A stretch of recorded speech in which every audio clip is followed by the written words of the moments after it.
حدیث پاک یہ ہے کہ ایک بار مدینہ کے تاجدار صلی اللہ تعالی علیہ وآلہ وسلم اپنی پیاری بیٹی شہزادی کونین خاتون جنت سیدتنا فاطمہ الزہرا رضی اللہ تعالی عنہا کے یہاں تشریف لائے.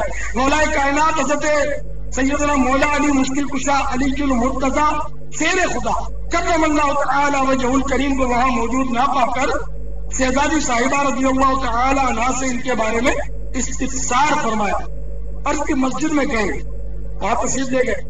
دیکھا کہ حضرت مولا علی کرم اللہ وجہ الکریم مٹی پر لیٹے ہوئے اور ان کی مبارک چادر اس سے اطہر سے نیچے گری ہوئی ہے. سرکار نامدار مدینے کے تاجدار تو عالم کے مالک و مختار، ہم غریبوں کے غم گسار، ہم بے کسوں کے مددگار، دیکھنے پروردگار عز و جل و صلی اللہ تعالی علیہ وآلہ وسلم نے اپنے دستے پر انوار سے ان کی پیٹھ مبارک سے غبار جھاڑتے ہوئے فرمایا قم ابا تراب، قم ابا تراب، یعنی اٹھو اے ابو تراب، اٹھو اے ابو تراب. ابو تراب کے معنی کیا ہے؟ مٹی والا. اور ابو کے ایک معنی باپ بھی ہے، مشہور معنی یہی ہے باپ، پر یہاں مراد ہے مٹی والا. اٹھو اے مٹی والے، اٹھو اے مٹی والے. حضرت سیدنا سہل بن سعد رضی اللہ تعالیٰ عنہ فرماتے ہیں حضرت مولا علی کرم اللہ وجہ الکریم کو اپنے ناموں میں ابو تراب یعنی مٹی والا سب سے زیادہ پسند تھا. جب انہیں اس کے ساتھ پکارا جاتا ہے ابو تراب کہہ کر پکارا جاتا تو بہت خوش ہوتے تھے، کیونکہ ابو تراب کا لقب محبوب رب عز و جل و صلی اللہ تعالی علیہ وآلہ وسلم نے عنایت فرمایا تھا. آہ اختار بن گیا انسان، خاک کیوں نہ بنا مدینے کی. کاش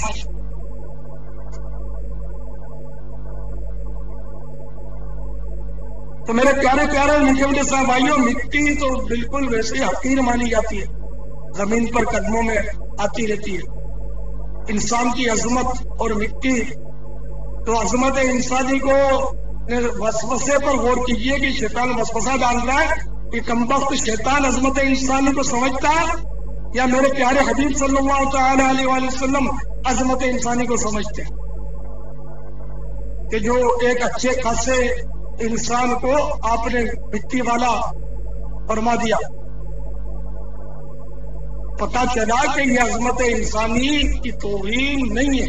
سگے مدینہ کہنا انما الاعمال بالنیات، اعمال کا دار و مدار نیت پر ہوتا ہے.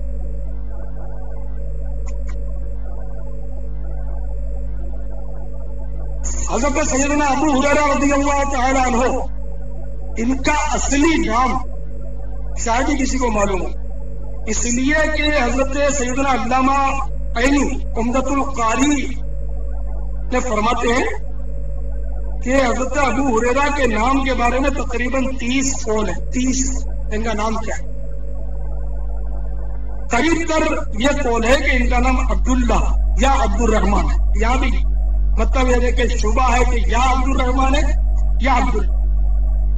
کنفرم نام کسی کو نہیں پتا، یہ وہ یقینی تو، لیکن ابو ہریرہ اور ابو ہریرہ ان کا نام نہیں ہے.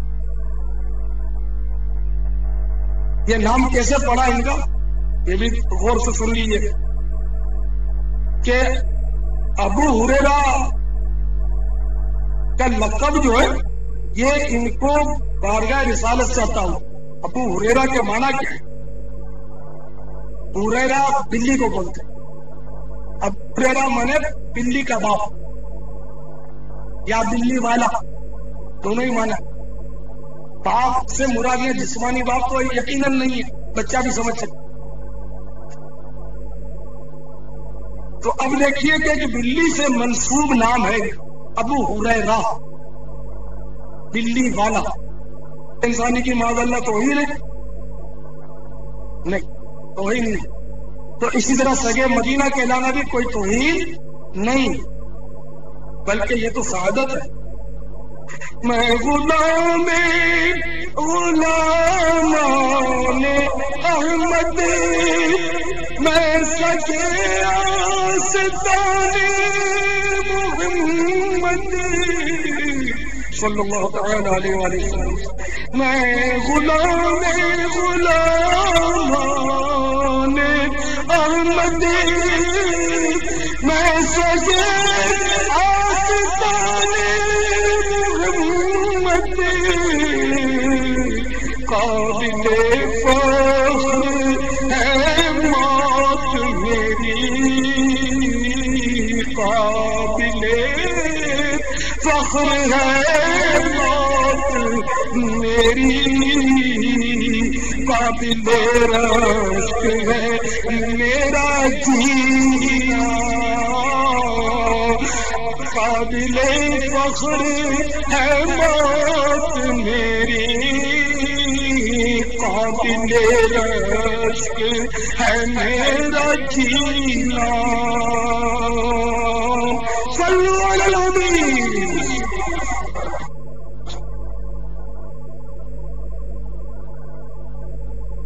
ایک صحابی ہے جن کا نام ہے مشہور نام ہے حضرت سیدنا سفینہ رضی اللہ تعالیٰ عنہ. ابن علامہ ابن جوزی رحمۃ اللہ تعالیٰ عنہ نے یہ نقل کیا. ان کا اصلی نام انہوں نے لکھا ہے کہ مہران.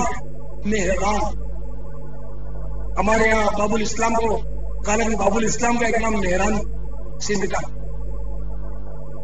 ان کا نام مہران تھا. اور مہران سے کوئی نہیں جانا. ان کا جب بھی نام آئے گا تو حضرت سفینہ، اور سفینہ کے معنی کشتی. ظاہر کشتی تو وہ لکڑیوں کی، لوہے کی اور ان چیزوں کی بنتی ہے، انسان کو نہیں. کشتی تو بے جان چیز کا نام ہے جو انسان نہیں.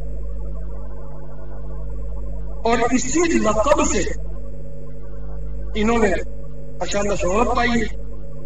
ایک اور صحابی کا سنیے، سبحان اللہ.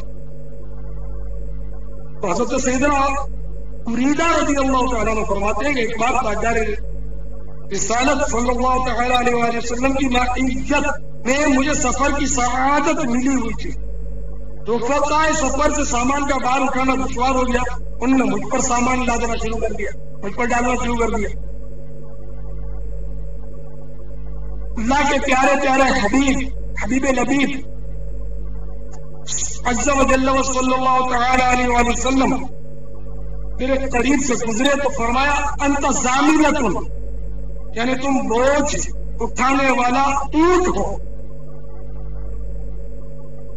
اب یہ دیجیے جواب کہ سرکار صلی اللہ تعالی علیہ وآلہ وسلم ایک اچھے خاصے انسان کو فرما رہے کہ تم بوجھ اٹھانے والا اونٹ. تو کیا یہ عظمت انسان کی توہین ہو گئی؟ ہرگز نہیں. تو جب یہ توہین نہیں ہے تو سگے مدینہ کہنا کہلوانا بھی کوئی توہین نہیں. تو یہ امام ذہبی نے تاریخ الاسلام میں یہ روایت نقل کی جو ابھی میں نے آپ کو پیش کی. اور ایک بخاری شریف کی روایت سنیے کہ سرور کائنات شہنشاہ موجودات صلی اللہ تعالی علیہ وآلہ وسلم کی ظاہری حیات میں ایک صحابی تھے جن کا نام عبداللہ اور لقب حمار تھا. وہ سرکار نامدار صلی اللہ تعالی علیہ وآلہ وسلم کو ہنسایا تھا. کچھ تبڑی وہ بہت سچ. حمار کے معنی سنو گے تو چونکو گے آپ. حمار عربی کا لفظ ہے. حمار یعنی دراز گوش. شاید اس میں بھی سب نہیں سمجھے. میں بالکل آپ کے الفاظ میں بتا دوں، دراز گوش مانے گدھا. اب بتائیے، ایک صحابی کا لقب تھا حمار. حضرت شارح بخاری علامہ مفتی محمد شریف الحق امجدی علیہ رحمۃ اللہ قبیل نزت القاری جلد پنجم صفحہ 747 پر اس روایت کے تحت لکھتے ہیں کسی کا برا لقب رکھنا منع ہے. ارشاد ہے وَلَا تَنَابَزُوا بِالْأَلْقَابِ. ترجمہ کنز ایمان. اور ایک دوسرے کے برے نام نہ رکھو. یہ پارہ 26 سورۃ الحجرات کی 11ویں آیت میں. پھر ان کا لقب اس عہد مبارک میں کیسے حمار تھا؟ بظاہر کوئی برا لقب ہے حمار تھا، خوفتا. برا لقب رکھنا ایذا اور اہانت یعنی توہین کا سبب ہوتا، لیکن کبھی کبھی اس قسم کے نام کسی خاص وجہ سے لوگوں کو پیارے ہو جاتے. مثلا کسی دینی بزرگ نے یہ لقب رکھ دیا، جیسے امیر المؤمنین مولا المسلمین حضرت علی رضی اللہ تعالیٰ عنہ کا نام حضور اقدس صلی اللہ تعالیٰ علیہ وسلم نے ابو تراب یعنی مٹی والا رکھا.